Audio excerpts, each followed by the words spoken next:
Twongeye kubasuhuza nanone muri iki gice cya kabiri cy'inyigisho zacu ku gukiranuka kuva ku Mana, duhereye kuri iyi ndirimbo yaririmbwe na bene Kora muri Zaburi 45:8, avuga ngo wakunze gukiranuka wanga ibyaha, nicyo cyatumye Imana ariyo Mana yawe ugusiga amavuta yo kwishima bikurutisha bagenzi bawe.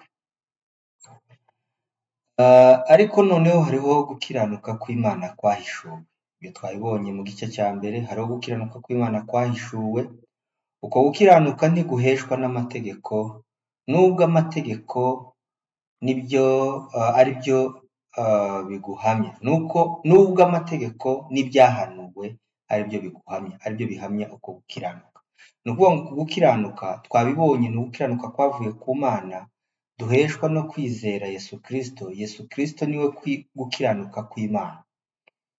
Ntabwo aheshwa no kubahiriza amategeko, ntabwo aheshwa n'ibyahanuwe, ahubwo amategeko n'ibyahanuwe niwe byasuraga, niwe byagaragazaga, niwe byerekanaga. Noneho uko gukiranuka kw'Imana kwarahishuwe, ni Yesu Kristo tumuheshwa no kwizera. Hariho gukiranuka kwahishuwe, ariko noneho hariho gukiranuka kw'Imana kwahishuwe, kugira ngo muri kubibona hano ni mu rwandiko Pawulo yandikiye Abaroma ibice 3:21. Ibice 3:21. Hariho gukiranuka guheshwa, gukiranuka kwahishuwe, guheshwa no kwizera.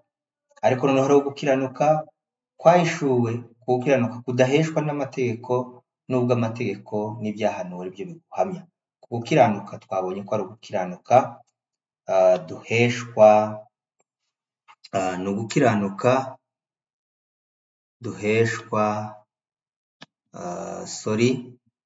no gukiranuka duheshwa no kwizera.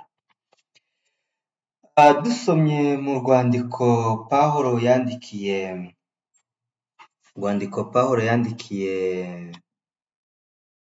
Abakorinto, urwandiko rwa mbere, igice ni cya mbere, umurongo wa 30, haravuga ngo niyo ibaha iki Imana, niyo ibaha kuba muri Kristo Yesu.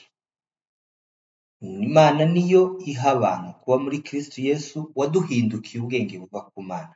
Twigeze kuvuga ati se ubu bwenge ko Pawulo abwiye Abanyisiraheli ngo bafite ishaka ariko ritava mu bwenge, dore ishaka nyakuri ni ishaka riva muri Kristo Yesu. Kuko Kristo Yesu niwe waduhindukiye ubwenge buva ku Mana. Yaduhindukiye noneho no gukiranuka. Kuvuga ngo niwe gukiranuka. Aduhindukira kwezwa, aduhindukira no gucungurwa. Ni ukuvuga ngo ijambo ryacu nyamukuru turiho ni ugukiranuka. Ni ugukiranuka, yaduhindukiye gukiranuka. Kristo yaduhindukiye gukiranuka. Dukomeje mu rwandiko rwa kabiri Pawulo yandikiye Abakorinto ibice 5:21, tuhasanga aya magambo agira ati, kuko utigeze kumenya icyaha, uwo ninde? Ni Yesu. Utigeze kumenya icyaha, Imana yamuhinduye kuba icyaha ku bwacu. Imana yamuhinduye kuba icyaha ku bwacu, kubera twe, kugira ngo muri we, muri Yesu Kristo, twebwe duhinduke gukiranuka kw'Imana. Twebwe duhinduke gukiranuka kw'Imana. Hariya mu rwandiko tuvuyemo rw'Abakorinto ba mbere, igice cya mbere, umurongo wa 30, ho hagaragaje ko Kristo ari we waduhindukiye gukiranuka. Noneho ahangaha bigaragaye yuko ahubwo Kristo niwe wabaye umunyabyaha, twebwe duhinduka gukiranuka kw'Imana. Mu yandi magambo, natwe twahindutse gukiranuka kw'Imana. Nubwo Kristo ari we waduhindukiye gukiranuka, hano natwe bigaragaye ko kubera ko yikoreye ibyaha byacu, kubera ko yikoreye ubugome bwacu, kubera ko yikoreye ububi bwacu, yahindutse gukiranuka, yaduhinduye. Natwe ku bw'icyo gikorwa twahindutse gukiranuka kw'Imana.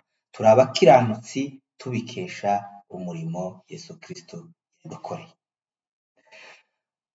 Mu rwandiko rwa kabiri rw'Abakorinto 9:8 akavuga ngo kandi rero Imana ishobora kudusazaho ubuntu bwose kugira ngo murusheho gukora ibyiza byose dufite ibihagije byo muri byose, ibibahagije muri byose. Tugeze kubona ko mu gice cya mbere aho bivugwa ngo tubanze dushake gukiranuka kw'Imana, mu bindi byose tuzabyongererwa. Aha muri iki cyanditswe naho haravuze ngo kandi rero Imana ishobora kubasazaho ubuntu bwose kugira ngo murusheho gukora ibyiza byose mufite ibibahagije muri byose. Nk'uko byanditswe ngo yaranyanyagije aha abakene, gukiranuka kwe guhoraho iteka ryose. Hari n'ahandi havuga ngo nzabamara ubukene. Kuvuga ngo hakaba n'ahandi havuga ngo iyaduhaye Kristo izabura ite kumuduhanana n'ibindi byose. Ibyo dufite byose tubikesha Kristo, tubikesha we. Niwe waduhindukiye gukiranuka, niwe waduhindukiye ubwiza, niwe waduhindukiye amahoro, niwe waduhindukiye ibyishimo, niwe waduhindukiye imigisha yose. Niwe rukundo rwacu, niwe imbabazi zacu, niwe gakiza kacu, niwe bugingo bwacu, niwe byose kuri twebwe. Ngo kandi rero Imana ishobora kubasazaho ubuntu bwose kugira ngo murusheho gukora ibyiza. Buriya dukora ibyiza, dukora ibyo gukiranuka dushingiye ku cyo twagizwe cyo muri Yesu Kristo, dushingiye ku murimo Kristo yakoze wo kuduhindura gukiranuka kw'Imana. Nk'uko byanditswe ngo yaranyanyagije aha abakene, gukiranuka kwe guhoraho iteka ryose. Gukiranuka kwa Kristo ko ntiguhera cyangwa se ntigufite iherezo, ni ugukiranuka guhoraho iteka ryose. Uko gukiranuka guhoraho iteka ryose niko yanyanyagije aha abamushaka, aha abafite iyo nzara n'inyota, abafite mu mitima yabo inzara n'inyota by'agakiza. Abo ngabo ngo yabanyanyagijeho gukiranuka kwiwe guhoraho iteka ryose, yabanyanyagijeho imigisha yose yo mu ijuru nk'uko twabibonye mu isomo ryacu ryabanje. Murakoze, Imana ibagire neza kandi ibahe gukiranuka kose, ikomeze ibasagisheho imigisha yose yo mu ijuru yo mu buryo bw'umwuka. Tuzasubira aha, Imana ikomeze ibane namwe natwe twese, amen.